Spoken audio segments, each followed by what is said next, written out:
السلام عليكم ورحمة الله وبركاته. اللهم لك الحمد حمد الشاكرين وأصلي وأسلم على رسولك الأمين وآله وصحبه ومن تبعهم بإحسان إلى يوم الدين.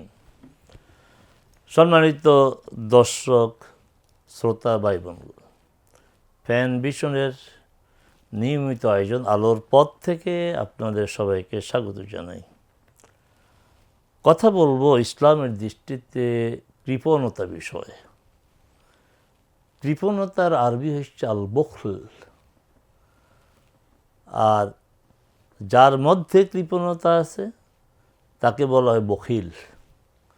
এই বখিল শব্দটি আমাদের কাছে পরিচিত, বরং কৃপণ বাংলা এই শব্দের চেয়ে আমরা বখিল শব্দটি বেশি ব্যবহার করি। কে বখিল? বখিল হচ্ছে যার কাছে পর্যাপ্ত সম্পদ আছে, প্রয়োজনের চেয়ে বেশি সম্পদ আছে, সে এই সম্পদ থেকে তার প্রয়োজন অনুযায়ী খরচ করে না। এটা একটা কৃপণতার বাস্তবতা। আরেকটা হচ্ছে সে নিজের প্রয়োজনে খরচ করে ঠিক, কিন্তু এই সম্পদে যে আল্লাহর অন্য বান্দাদের অধিকার আছে, হক আছে, সে সেই অধিকার আদায় করে না।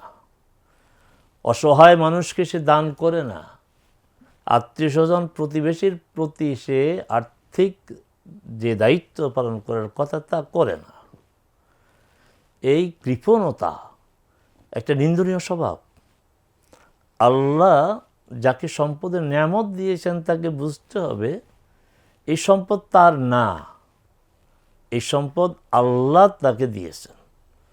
এই জন্য কোরআন মাজিদে ব্যাপকভাবে আল্লাহ যে কথাটি বলেছেন সেটা হচ্ছে যে আমি তোমাদেরকে যে জীবিকা দিয়েছি তা থেকে খরচ করো। এই খরচটা নিজের প্রয়োজন আছে, খরচ করতে হবে। আমার চারপাশে যারা আছে আর্থিকভাবে অসচ্ছল, আমার আত্মীয় স্বজন, আমার প্রতিবেশী, তারপরে আত্মীয় স্বজন প্রতিবেশীর বাইরে যারা আছে তাদেরকে তাদের প্রয়োজন পূরণে আমার সাহায্য করতে হবে, এগিয়ে আসতে হবে। আল্লাহ সুবহানাহু ওয়া তাআলা কোরআন মাজিদের সূরা নিসা 47 নম্বর আয়াতে বলেছেন, আল্লাযীনা ইয়াবখুলুনা ওয়া ইয়া'মুরুনা আন-নাসা বিল বুখল ওয়া ইয়াকতুমুনা মা আতাহুমুল্লাহু মিন ফাদলিহি ওয়া আ'তাদনা লিল কাফিরিনা আযাবাম মুহিনা। যে ব্যক্তি যারা কৃপণতা করে, এবং শুধু কৃপণতা করে না, মানুষকেও কৃপণতার দিকে আকৃষ্ট করে। এই বেশি খরচ করার দরকার নাই, সম্পদ রাখো, কাজে লাগবে। বা নিজেও খরচ করে না, অন্যকেও খরচ না করার ব্যাপারে উৎসাহিত করে। এবং আল্লাহ তাকে যে নেয়ামত দিয়েছেন সেই নেয়ামত সে গোপন রাখে। আল্লাহ সুবহানাহু ওয়া তাআলা বলছেন, আমি কাফেরদের জন্য শাস্তির ব্যবস্থা করেছি, অপমানজনক শাস্তি।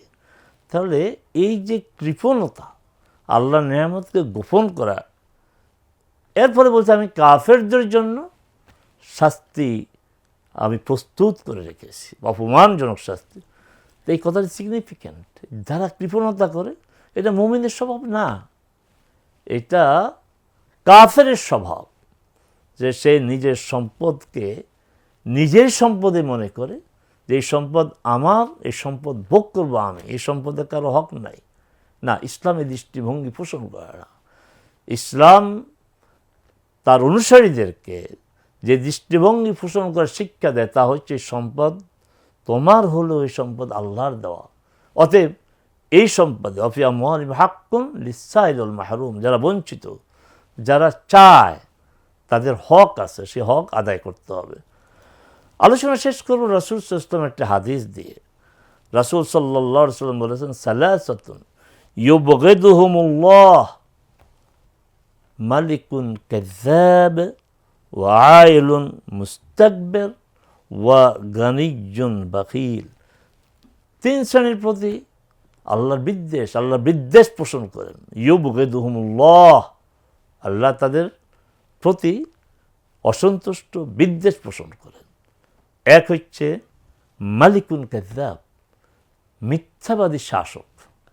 কারণ সে তো মিথ্যা কথা বলার কথা না, সে কেন মিথ্যা কথা বলে?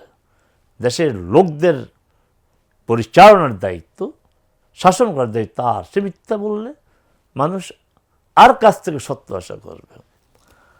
আরেকজনকে আয়রুল মুস্তাকবির, অভাবী কিন্তু অহংকারী।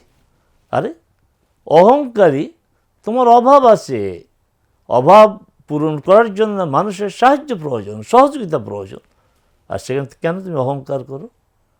আর কে? গানিয়্যুন বাখিল, যে ব্যক্তি ধনী কিন্তু কৃপণ। এই তিন শ্রেণীর লোকের প্রতি আল্লাহর অসন্তোষ, আল্লাহর বিদ্বেষ। আল্লাহ সুবহানাহু ওয়া তাআলা আমাদের যাদেরকে সম্পদের নিয়ামত দিয়েছেন, আমরা আমাদের প্রয়োজন অনুযায়ী খরচ করব, কৃপণতা করব না। আমরা আমাদের চারপাশে যারা অভাবগ্রস্ত আছে, অসহায় আছে, তাদের অভাব পূরণে আমরা এগিয়ে যাব, আমরা কৃপণতা করব না। রাসূল সাল্লাল্লাহু আলাইহি ওয়াসাল্লাম এই কৃপণতা থেকে আল্লাহর কাছে আশ্রয় চেয়েছে। আল্লাহুম্মা ইন্নী আউযু বিকা মিনাল বুখল, আল্লাহ কৃপণতা থেকে তোমার কাছে আশ্রয় চাই। আমরাও রাসূলের আদর্শ শিক্ষা অনুসরণ করে বারবার আল্লাহর কাছে আশ্রয় চেয়ে বলবো, আল্লাহুম্মা ইন্নী আউযু বিকা মিনাল বুখল, আল্লাহ আমি আশ্রয় চাই তোমার কাছে কৃপণতা থেকে। আল্লাহ সুবহানাহু ওয়া তাআলা আমাদেরকে এই কৃপণতা থেকে হেফাজত করুন, আমাদেরকে দানশীলতার মনোভাব, যোগ্যতা দান করুন। ওমা তৌফিক ইল্লা বিল্লাহ। আসসালামু আলাইকুম ওয়া রাহমাতুল্লাহি ওয়া বারাকাতুহু।